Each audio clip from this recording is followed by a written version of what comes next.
Okay, so moving on to the next item on our agenda, I'm gonna pass out the proposed bylaw changes. These three are, they are collated, thank God, but they're not stapled, and then these are stapled. So if you wanna start passing those around, oh, yeah, go ahead, Rose. You know what, let me send some today, and then we'll send some of these this way. Okay, and each packet, each of this is a packet. Yes. And we'll share, right? No, I got one for everybody. I'd love to not. I have some more Oh, I hear you. unstapled. Okay, got it. They're the smaller ones than I thought. You give some? Um, I'm a little confused of what we're doing here. Let me see. A little more comment? It looks like these are It's all one set of bylaws. collated but not stapled. Is So, anybody? Do you want them? Or do you want stapled? or doesn't matter. We have an You extra do one. a stapled one? I'm done, I'm fine. No, in fact, I'm gonna scan them as well. I'll staple one for you. And I have more here, Okay, so Anthony, that's not judging. I brought 20 thinking we'd have to share, but apparently that's not a problem tonight. Yeah, thin crowd. That's what we heard again. Oh, yeah. We waited What's 10 going on? minutes to start, but Accident over There there. was something here, but then there was something like the No, I- 13th, I've seen and them everywhere. yeah. It's just, it just, all over. They think it's we need a gas. community bus. Hmm? Yeah, They it's think it's gas. gas. Really? That one? Oh, wow. well, I don't know, I was That was 101 I had to pull off Santa Oh, Clara really? Street because it was totally congested because of some of the road work that was going on, probably something around the PRT station. I don't know. First and last mile travel. Oh, Funny shit, I'll talk about it later.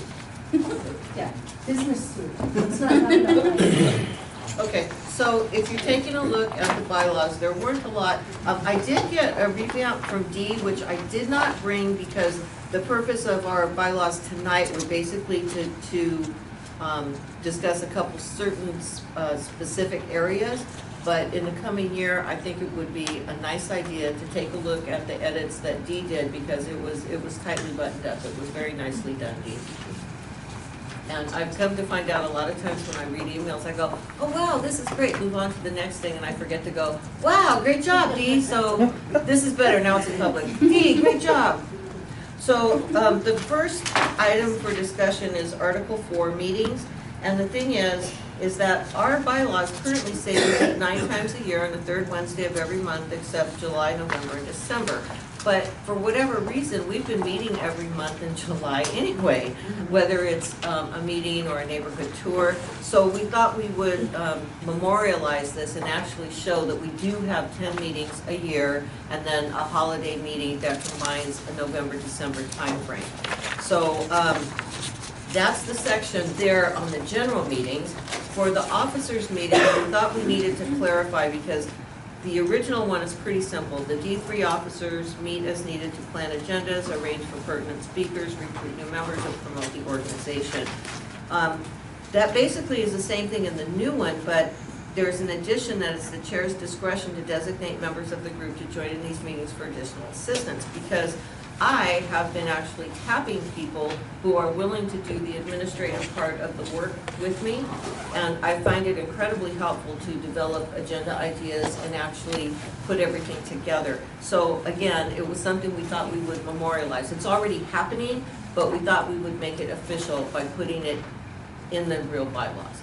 So are there any discussions on either of these two facets in Article 4? Okay, so Do you want to have a motion on each section, or just in the end, approve it? I don't think- There's not going to be any real substantial disagreement. I will make a motion then that we approve Article 4 as amended. Any second? Okay. Ayes? Aye. Any noes? Any abstentions?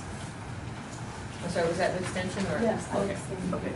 I don't know how, you know what? Okay, we're gonna say it passes. I don't think I need to write numbers. Okay. Article 5, officers. We were such a simple little group when we first started. We had the chair, the vice chair, and the note taker. And then we set out the duties of each of them.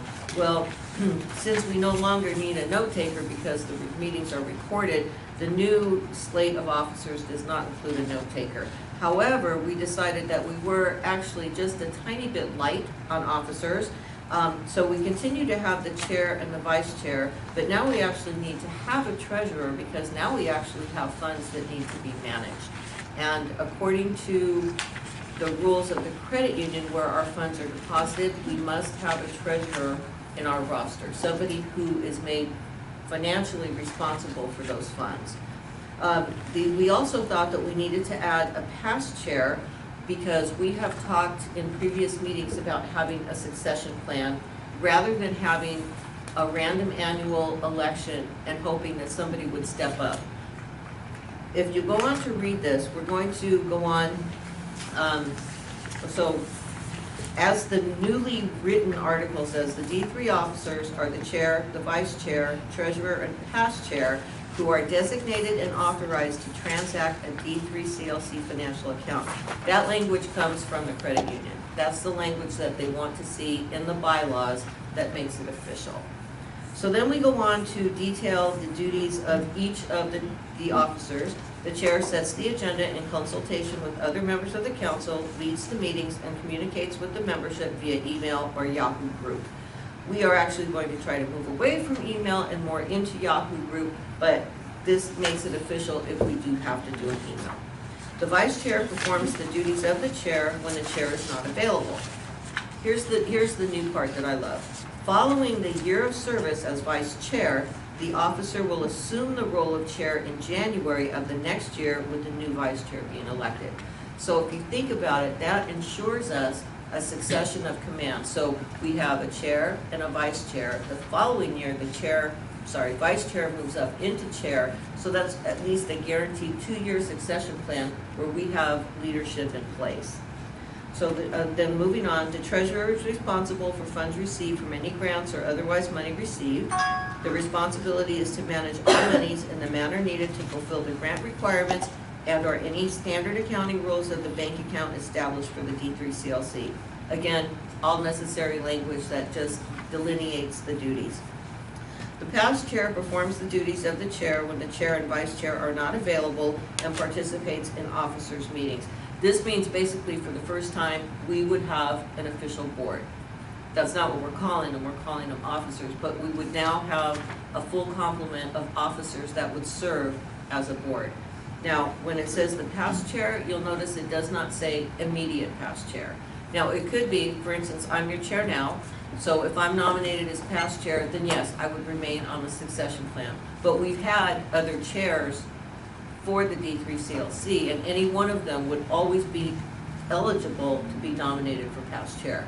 So I'm not just designating myself, hey, I'm going to be on your board one more year because I'm chair this year. This is not designated that the chair will automatically become the past chair. This is always going to be an open seat.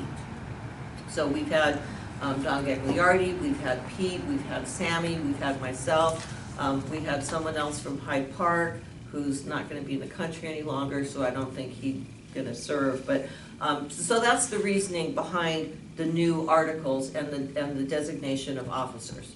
So any discussion, any comments? Yeah, is the past chair going to be elected tonight? I think everybody has to be elected I think tonight the chair would, because we're not going to do the normal thing, but if the chair doesn't go to past chair every year, is that part of the election process? Yes. Okay. Yes. I don't think that it should become a given, because then I'll get with you, because that means whoever gets elected to be vice chair is committing themselves to 3 years. Right. As vice chair, chair, and past chair, and I don't think that's fair. I think we should let people choose. Raul, your question or comment? I just think that probably should be a little more clear. It kind of reads, and this is only assuming, say, you know, a lot of people leave, leadership changes. If you look back at this, it does, that's how it reads to me. That it's the immediate past chair? It's the immediate past chair. And it's not clear anywhere in here that what you would describe, which is that it could be any previous past chair, but it's only one. So that's what I heard your description of, so I don't know if that No, you're right. is what anybody else is kind of, you know, it's just a little confusing, I think so. No, I do want to clarify that. And honestly, there was, in our drafts, we were writing all this down, and then when we were going over it in the officers' meetings, it was like, well, you can't put all that in there because it's not going to be in the article, so this is going to come for verbal discussion.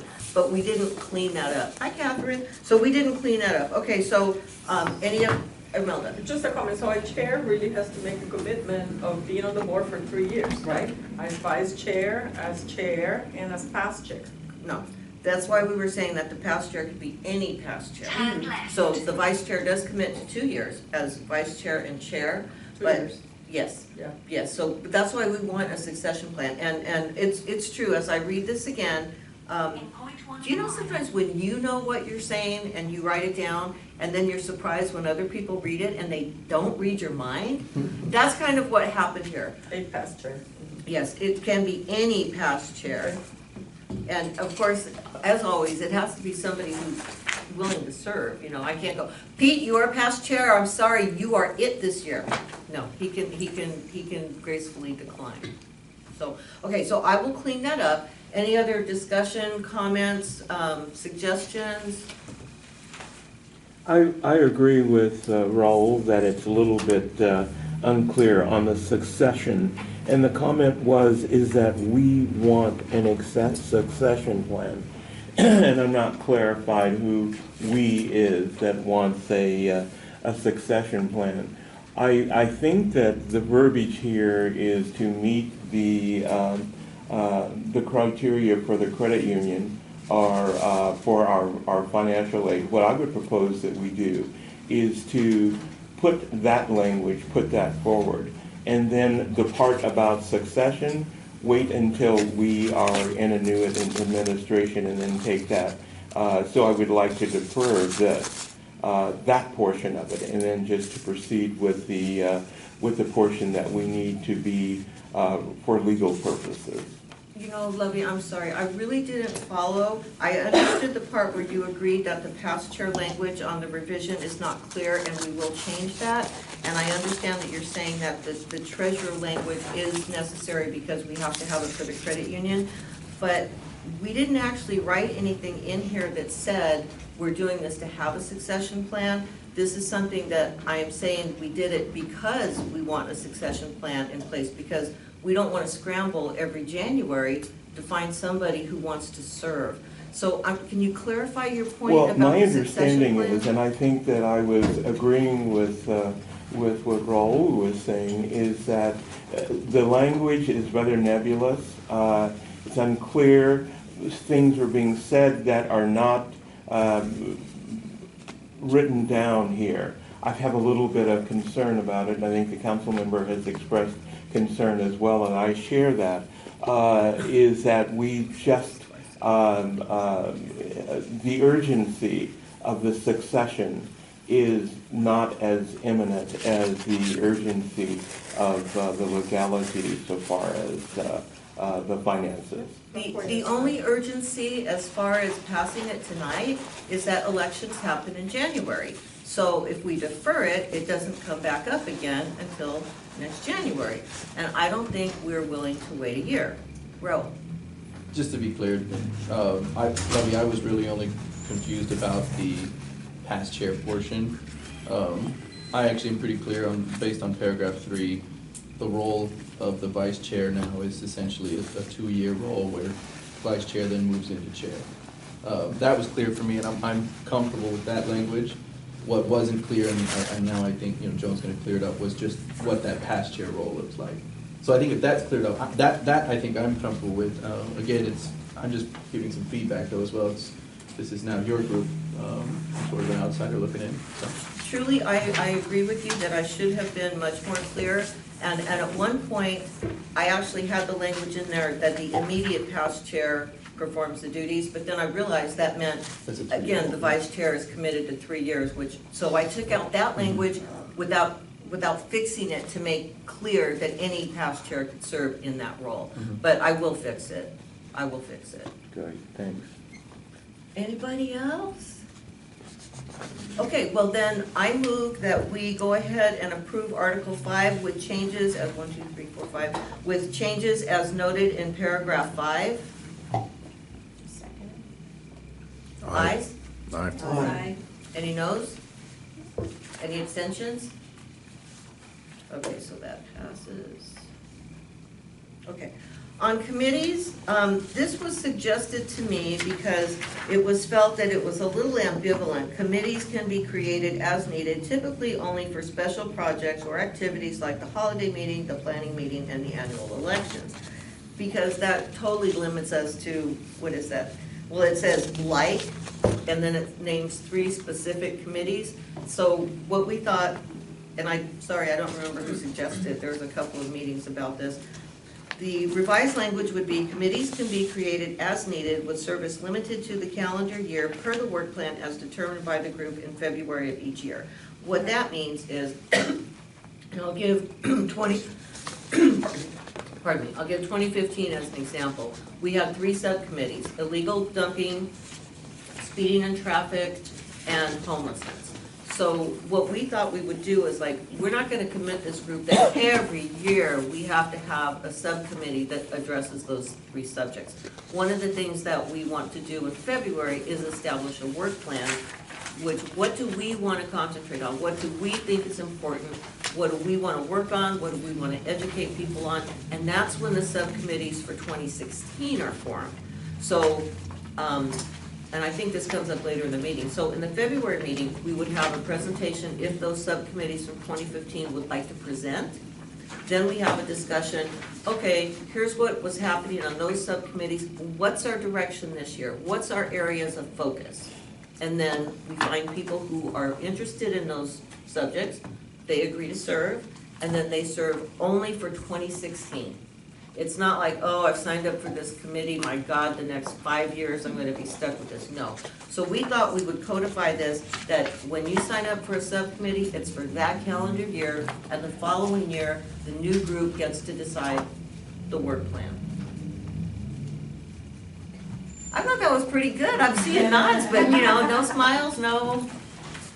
It's good, it's a lot more open, it's not, the other one, it had too much verbiage in there, like, listing the actual possible committees. It wasn't necessary. Well, then plus, it didn't actually address the idea of subcommittees that are gonna do the work that the group wants done this year.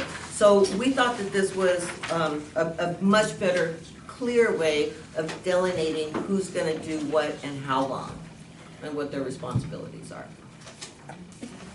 So I totally don't disagree with any of what you said. I just want to put it out there that when I first read it before you did your really long explanation, I'll always do that, Liz. I totally understood it after you said it, but as I read it, I was like, service limited to, I didn't get.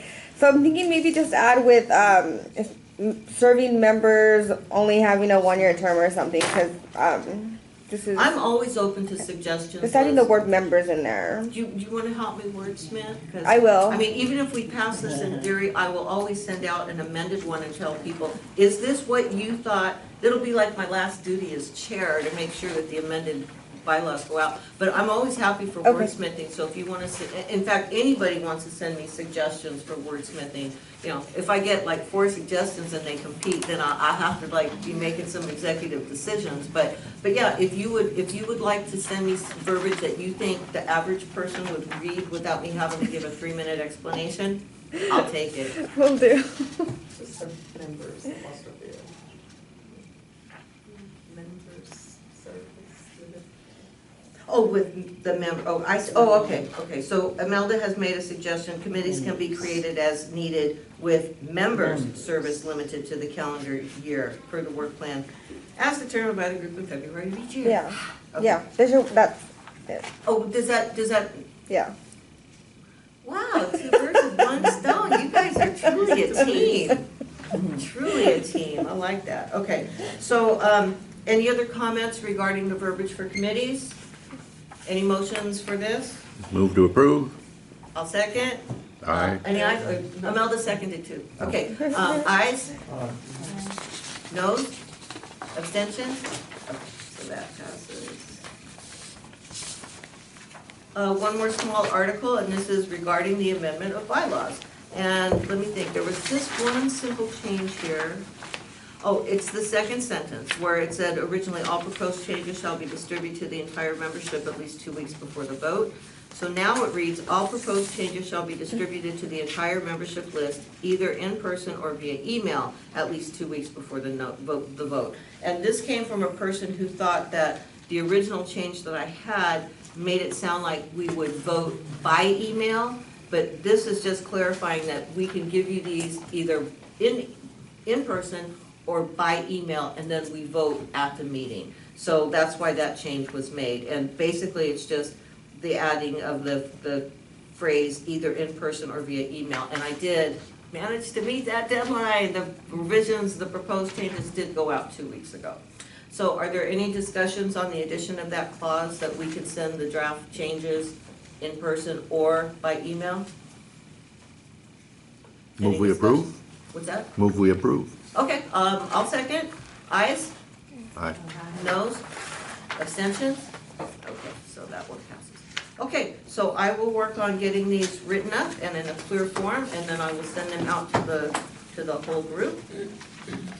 Okay,